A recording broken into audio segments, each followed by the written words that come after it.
आचार्य ज्ञान सागर मुनि महाराज की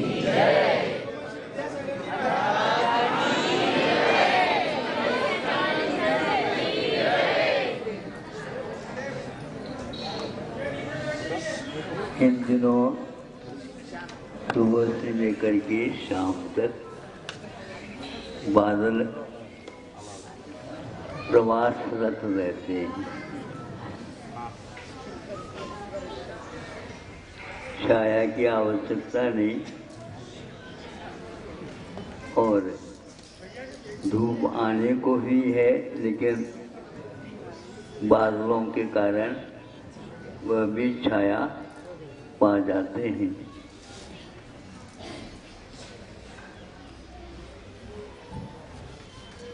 इन लोगों ने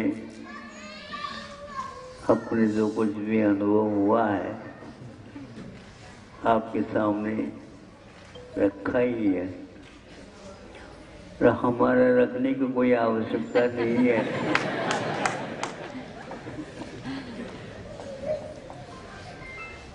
जहाँ कहीं भी ये लोग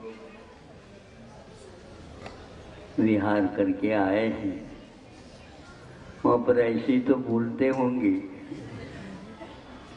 और बड़ा महत्वपूर्ण है। आज्ञा पालन करना बहुत आसान है और आगे आज्ञा देना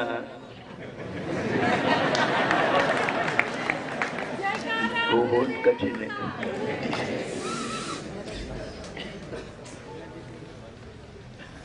जो आप कहो, क्या कहो, बहुत कठिन होता है। क्योंकि गुरु जी की आज्ञा से ये लोग हमारी बात कर रहे हैं, हमें गुरु जी की बात करना है।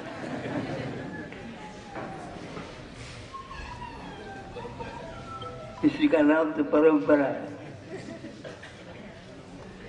और उसको प्रवाह को आगे बढ़ाना है। तीर्थंकर लोग भी अंत तक नहीं ले जा सकते, वो भी पीछे की ओर मुड़ जाते हैं और कह देते हैं हम आ रहे हैं, हम जा रहे हैं, और वहीं पर रहेंगे, और आप लोग भी प्रवाह के रूप में आ जाना।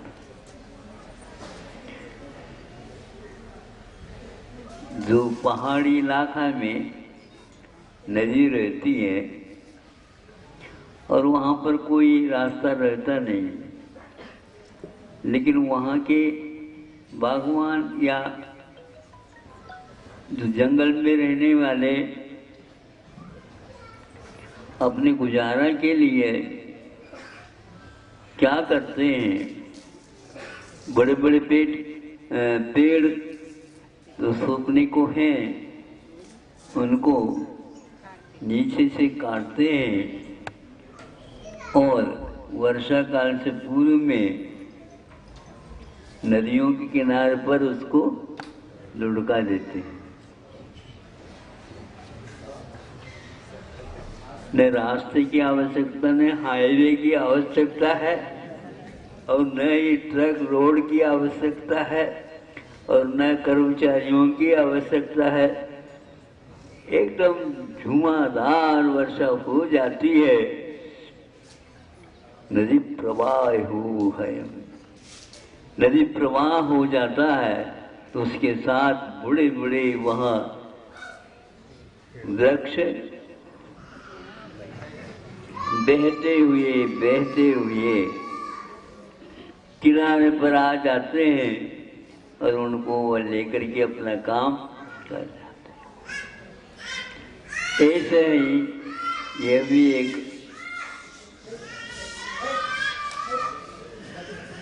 कार्य है, और हम इसको लाभप्रद ही माने। हमें कोई कष्ट नहीं हो रहा है, और वह पूरा नदी प्रवाह में बह करके आ जाता है। वीर हिमाचल ते यह निकसी, वीर हिमाचल से जो गंगा की धारा निकली है और वह अंत तक समुद्र तक पहुंचेगी, उसकी किनारे पर हम हैं, ये हमारे लिए सबसे महत्वपूर्ण सौभाग्य का विषय है। महावीर भगवान नहीं मिले तो कैसे नहीं मिले, आप कह रहे हो? हमारे तो महावीर भगवान ही नहीं, हमें तो ऋषभनाथ भगवान पे मिले। कौन कहता है कि हमें नहीं मिले? चत्तारी मंगलम बोलते, चत्तारी शरणम प्रवज्जामि, 4 शरण हैं। तीर्थंकरों के नाम भले ही याद ना हो, लेकिन यहाँ जो बह करके आ रहा है वो सब तीर्थंकरों का ही परिणाम। हमें व्रत मिले हैं तीर्थंकरों से। बीच में गुरुदेव आते हैं, हाथ लगाते हैं। ये जो कुछ भी दिव्य ध्वनि के माध्यम से उनकी धारा बही है, सब तीर्थंकरों की। आपके छोटा सा भी व्रत मिला है तो भी वो तीर्थंकरों के द्वारा बताया हुआ है। केवली पन्नतम धम्मम शरणम प्रवज्जामि, यह केवली के द्वारा बताया हुआ मार्ग है जिस पर हमें गुरु के सहारे से चलना हो रहा है। इसलिए कितना बड़ा सौभाग्य हो गया, बहुत बड़ा सौभाग्य। मैंने व्रत लिया है तीर्थंकरों की आज्ञा के अनुसार। गुरु जी भी यही कहते थे, गुरु जी के गुरु भी यही कहते थे। तीर्थंकरों के पहले तीर्थंकरों ने भी यही कहा, ये ध्यान रखो, तीर्थंकरों को भी जो मार्ग मिलता है वो तीर्थंकरों के द्वारा ही मिलता है। हाँ, ये हमेशा हमेशा बहता पानी माना जाता है। बहुत अच्छा है, आप लोग डूब न जाए, बहते चले जाएं, बहते चले जाएं, बहते चले जाएंगे, किनारा तो मिलना ही है। क्योंकि यह प्रवाह तीर्थंकरों के द्वारा प्रवाहित है। सौभाग्य है, कहीं अन्यत्र मरुभूमि में नहीं गए हैं, उसके किनारे पर आए हैं। घबराने की बात नहीं है। अखंड धारा है, समुद्र से जुड़ी हुई है। और इधर देखते हैं वो धारा कब से आ रही है कोई पता नहीं है। संसार अनंत है तो ये धारा भी अनंत है। और सौभाग्य की बात है, हम लोग उसके योग्य कार्य करेंगे अवश्य। यह संयोग तब तक मिले यावन निर्वाण संप्राप्त, भगवान निर्वाण की उपलब्धि जब तक न हो, हमें यह मिलता रहे। इसके अलावा हम कोई भी मांग नहीं करते, बल्कि यूँ कहना चाहिए विश्वास दृढ़ होना चाहिए। हमें मांगने की भी कोई आवश्यकता नहीं पड़ेगी और वह मांग हमारी पूर्ण अवश्य होगी। इसमें कोई दो राह नहीं है। यही चाहे वृद्ध हो अवस्था हो, चाहे अवस्था तो कई प्रकार की रहती है। अब आप लोगों को वृद्ध का अर्थ केवल शरीर से नहीं लेना चाहिए। ज्ञान वृद्ध भी होता है, वही वृद्ध तो आप जानते हो, याद करते हो। लेकिन तपो वृद्ध भी होते हैं, वयो वृद्ध भी होते हैं और अनुभव वृद्ध भी होते हैं।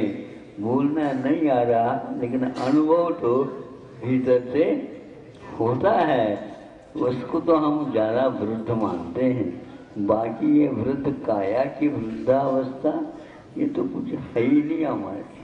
इसके द्वारा तो प्रेरणा लेना हो तो ले लो, और अपने अनुभव के माध्यम से उसको भी सहन करने की क्षमता आ जाए, इतना ही पर्याप्त समझता हूँ। विहार करके आए हैं, अब ज़्यादा पूजा लंबी चौड़ी ना करियो। एक अर्घ में सबके लिए चढ़ा करके ऐसा परमो धर्म की